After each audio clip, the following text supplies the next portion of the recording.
Waterworks by Jordyn Kindness. Water is extremely precious.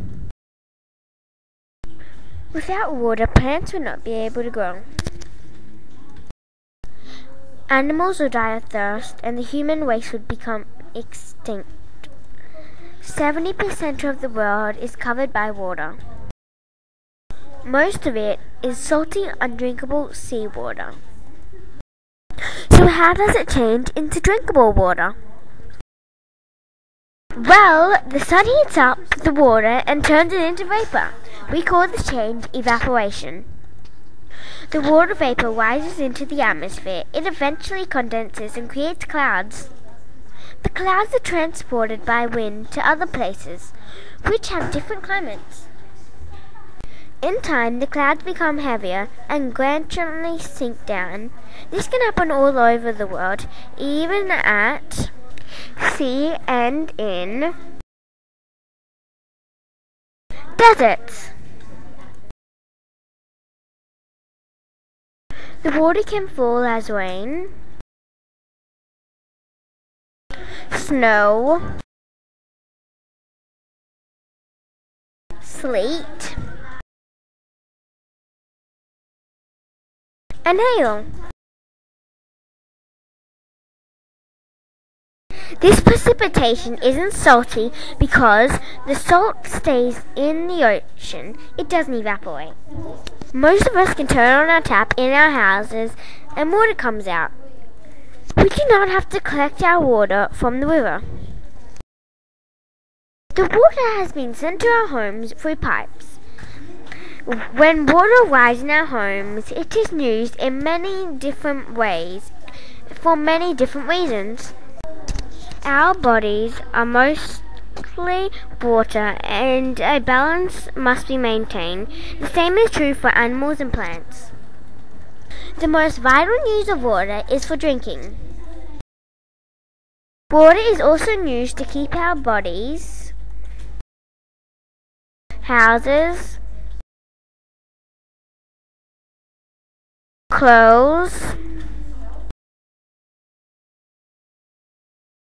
and dishes clean.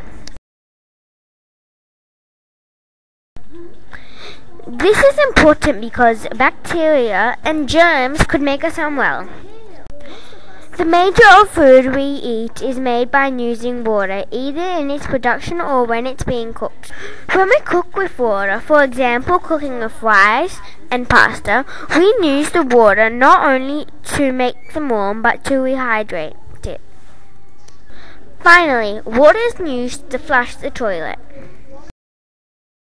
It is an effective way of removing human waste whilst reducing the odor.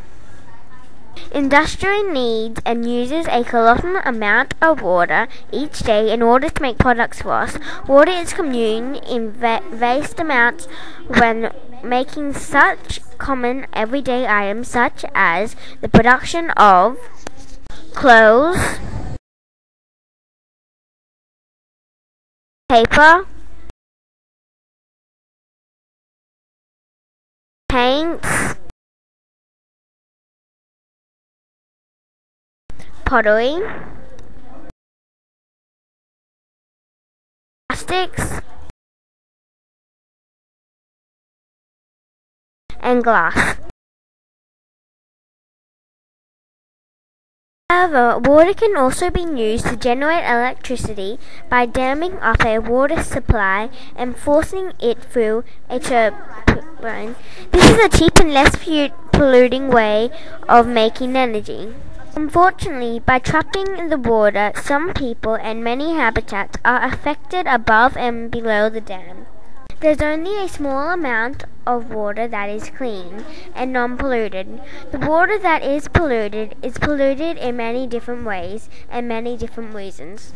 The first polluted way is because of boats. If a boat has an oil leak, oil comes out and it goes into the water.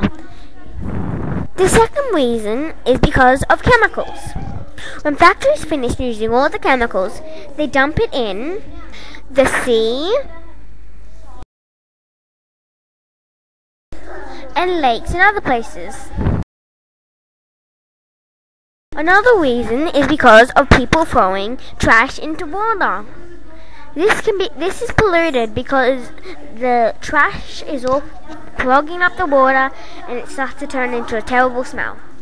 The fourth and final reason is that water is also polluted by dams because the water is left behind and the people forget to clean the dam. Those are some of the reasons why water is polluted. To protect water, it will be very hard because water is being polluted every day. Because of factories using chemicals and putting it in the sewage, it gets flushed to the sea. This is only one of the ways how water is polluted, and there are many more. So we need to try to protect water because we use water for many things like drinking, cooking, and to shower and bath. And the amount of people on the world means that we need to start to save water. Lots of people know this, but there's only 70% of water in the world. And most of it is salty, undrinkable water. So if we do not start to protect water, maybe in the future there will be no water to drink, cook, shower, play, have, and more.